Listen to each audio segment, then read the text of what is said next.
ভাইরা আমার, এই একটি গুণ, এই গুণটি যদি কোনো ইমানদার নিজের মধ্যে অর্জন করতে পারেন তো আল্লাহ রাব্বুল আলামিনের নৈকট্য লাভ করবেন, শুধু নয় আল্লাহ সবচেয়ে প্রিয় পাত্র হতে পারবেন। নবী করিম সাল্লাল্লাহু আলাইহি সাল্লাম তিরমিজি বর্ণিত হাদিসে বলেছেন, মা মিন শাইইন ইউদাউ ফিল মিজানে আথকালু মিন হুসনিল খুলুক।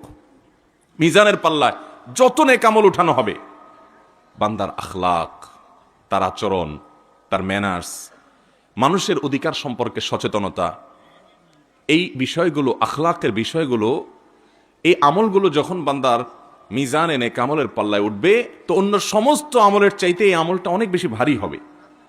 আমল পরিমাণ হবে কিন্তু মিজানের পাল্লাকে অনেক ভারী করে দিবে।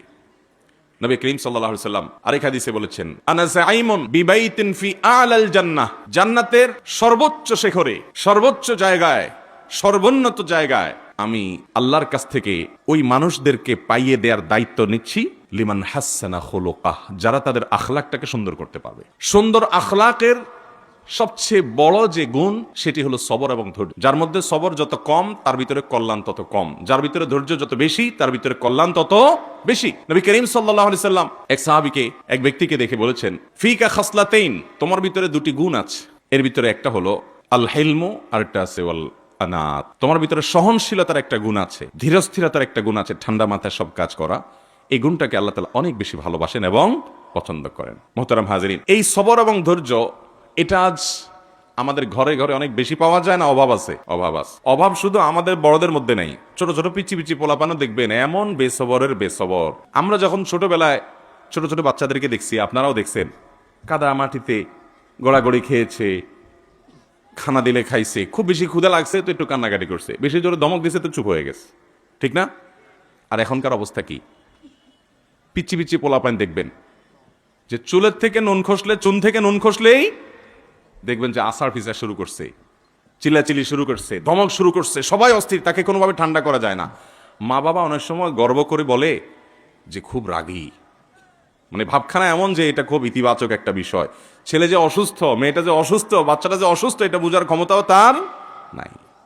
মুহতারাম হাজরিন, এই সবর এবং ধৈর্য, একজন ইমানদার এই গুণটা যত বেশি নিজের মধ্যে অর্জন করতে পারবে সে আল্লাহ তাআলার কাছে তত প্রিয় মানুষ হতে পারবে, আল্লাহর নৈকট্য তার তত বেশি অর্জন হবে। কারণ আল্লাহ তাআলা কোরআনে কারীমে ঘোষণা করেছেন, ইন্নাল্লাহা মাআস সাবিরিন, আল্লাহ তাআলা ধৈর্যশীল মানুষদের সাথে। আল্লাহর সাহায্য, আল্লাহর নসরত এবং আল্লাহর মাইয়াত এটা হবে, আল্লাহর নৈকট্য হবে সবরকারী মানুষদের সাথে, নারাগী মানুষদের সাথে। আজকাল ঘরে ঘরে আমাদের মধ্যে দেখবেন বদমেজাজি মানুষ, এত বদমেজাজি মানুষ, এত বেসবর মানুষ যে এখন সবাই নিজের বদমেজাজিটাকে আমরা জাস্টিফাই করার জন্য বলি যে আমি কোনো অন্যায় সহ্য করতে পারি না, আমার উল্টাপাল্টা দেখলে মাথা গরম হয়ে যায়। শুনছেন না এসব কথাবার্তা? এই কথা যে বলে ওই আল্লাহর বান্দা দেখবেন নিজে বহুত অপকর্ম, বহুত অপরাধ, বহু গুনাহ ঠান্ডা মাথায় করে যাচ্ছে। ওনার মাথা গরম হয় এটা ঠিক, সেটা আরেকজনেরটা দেখলে। মাথা গরম হয় কখন? আরেকজনের উল্টাপাল্টা দেখলে। নিজের উল্টাপাল্টাগুলো উনি খুব ঠান্ডা মাথায় হজম করে যান, ওইটাকে দুধ কলা দিয়ে পোষেন। ভাইরা আমার, এই একটি গুণ, এই গুণটি যদি কোনো ইমানদার নিজের মধ্যে অর্জন করতে পারেন তো আল্লাহ রাব্বুল আলামিনের নৈকট্য লাভ করবেন, শুধু নয় আল্লাহ সবচেয়ে প্রিয় পাত্র হতে পারবেন। কারণ আল্লাহ রাব্বুল আলামিন কোরআনে বলেছেন, ওয়াল্লাহু ইউহিব্বুস সাবিরিন, ধৈর্যশীল এবং সবরকারী মানুষদেরকে আল্লাহ তাআলা ভালোবাসেন, পছন্দ করেন। ভাইরা আমার, এই জন্য আমাদের প্রিয় নবী সাল্লাল্লাহু আলাইহি সাল্লামকে দেখবেন যে তার গোটা জীবন ছিল চ্যালেঞ্জে ভরা।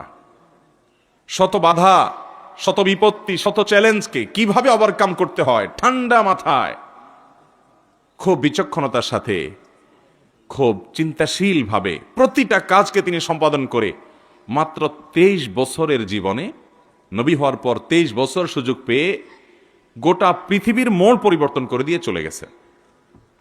ভাইরা আমার, আল্লাহ রাব্বুল আলামিন এই জন্য কোরআন হাকিমের অন্য আয়াতে বলেছেন, ওয়াজআলনা মিনহুম আইম্মাতান ইয়াহদুনা বিআমরিনা লাম্মা সাবারু ওয়া কানু বিআয়াতিনা মুকিনুন।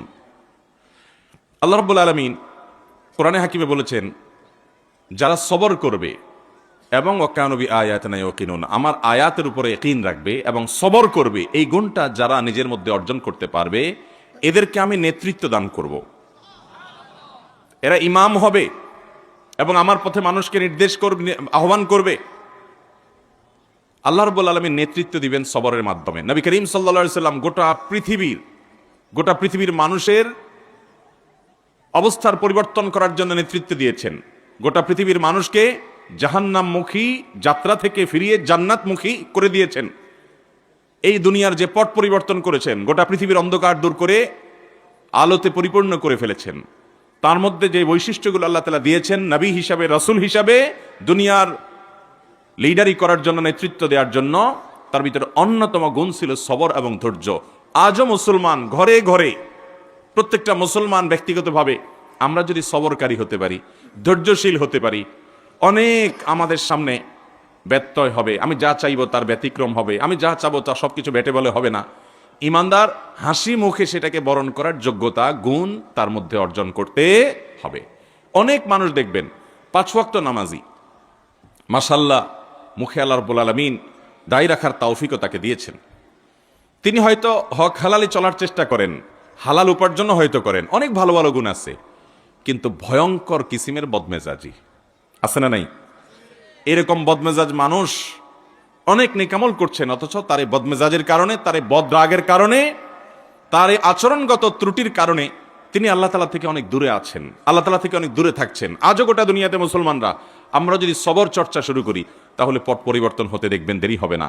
অথচ আমাদের দেশে বেশিরভাগ মানুষ মুসলমান হওয়া সত্ত্বেও দেখবেন সামান্য ছোটখাটো বিষয়কে কেন্দ্র করে বিরাট তুলকালাম কাণ্ড হয়ে যায়। হয় কি হয় না? পত্রিকার পাতা খুললেই দেখবেন যে স্ত্রীকে বলছে জামাটা আগায় দেওয়ার জন্য, দিতে একটু দেরি হয়েছে, বাস তালাক দিয়ে বসে আছে। হয় কি হয় না? বিয়ের বাড়িতে গেছে, চিংড়ি মাছ দেওয়ার কথা ছিল, দেয় নাই, এই জন্য চেয়ার টেবিল দিয়ে মারামারি করতে করতে বিয়ে ভেঙে গেছে। আমাদের দেশে হয় কি হয় না এগুলা?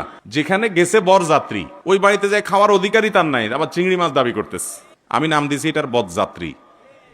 বিয়েতে অলিমা খাওয়াবে ছেলে পক্ষ, সেখানে মেয়ের বাবার বাড়িতে যায় তো যায়, আবার চুক্তি করে যায়, আমাদের 300 লোক যাবে, 250 লোক যাবে, 200 লোক যাবে, না 400 লোক যাবে, বার্গেনিং করে যায়।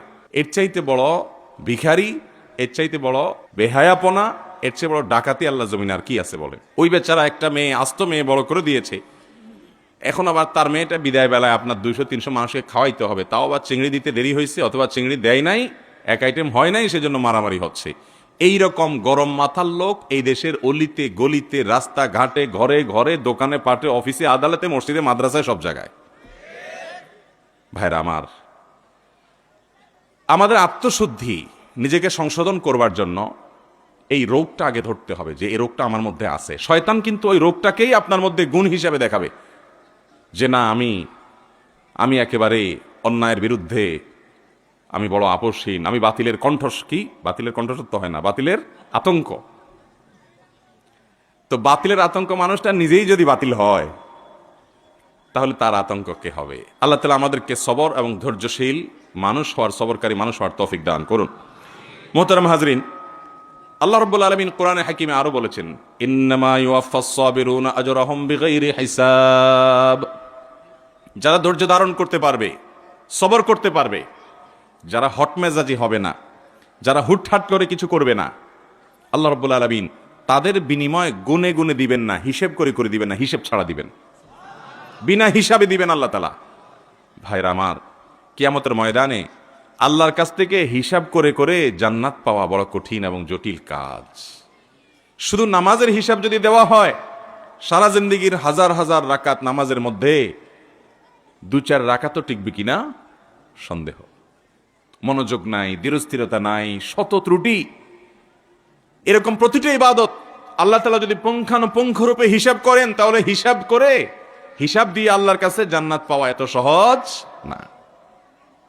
তাহলে বিনা হিসাবে জান্নাতে যাওয়ার সবচেয়ে শর্টকাট পথ হলো নিজের বিরুদ্ধে নিজে সংগ্রাম করে, আত্মশাসন করে, নিজেকে নিজে নিয়ন্ত্রণ করে, আত্মনিয়ন্ত্রণ করে যেই কোনো মূল্যে সবরকারী হওয়ার চেষ্টা করতে হবে। চেষ্টা করবো না ইনশাআল্লাহ? আল্লাহ তাআলা আমাদের সবাইকে সবরকারী হওয়ার তৌফিক দান করুন। ভাইরা আমার, আমাদের সকাল থেকে সন্ধ্যা পর্যন্ত কত বেসবরি হয়, এটা আমরা যদি হিসেব করি তাহলে দিন শেষে দেখবেন যে জায়গায় জায়গায় মানুষের সাথে বেসবরি করেছেন। বেসবরি তো মানুষের সাথে করে, পশুর সাথে, জীবজন্তুর সাথেও করে। এমনকি জীবজন্তু না, নিষ্প্রাণ কোনো জিনিসপত্র, তার সাথেও মানুষ বেসবরি করে, তার সাথেও মানুষ অধৈর্যশীলের কাজ এবং আচরণ করে। রাস্তা দিয়ে যাচ্ছেন, হঠাৎ করে ইটে ধাক্কা খেয়ে পায়ে একটু ব্যথা পাইছেন, এবার ইটের মা বাপ 14 গোষ্ঠী ধরে গালি দেয় না অনেকে?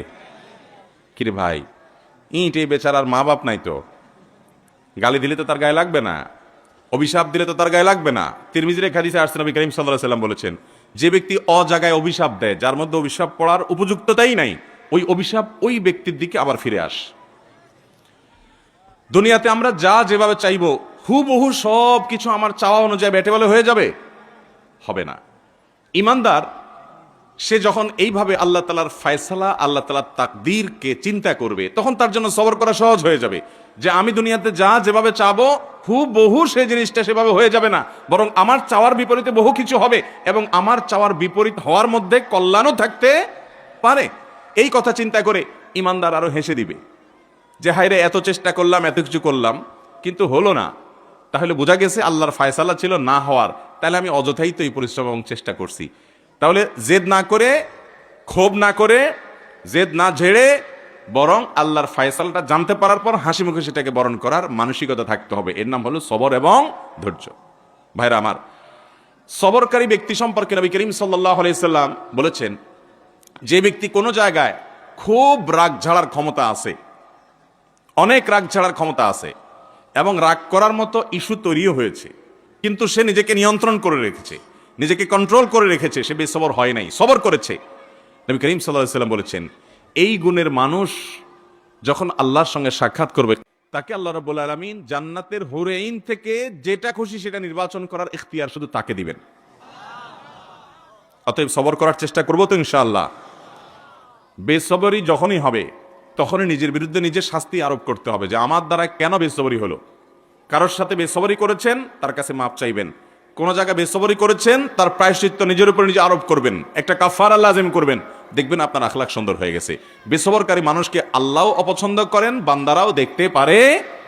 আর সবরকারী মানুষকে আল্লাহ তাআলা ঘোষণা দিয়েছেন কোরআনে, আল্লাহু ইউহিব্বুস সাবিরিন, ধৈর্যশীল ঠান্ডা মাথার মানুষগুলোকে আল্লাহ তাআলাও পছন্দ করেন, এবং দুনিয়ার মানুষও এই মানুষগুলোকে পছন্দ করে এবং ভালোবাসে।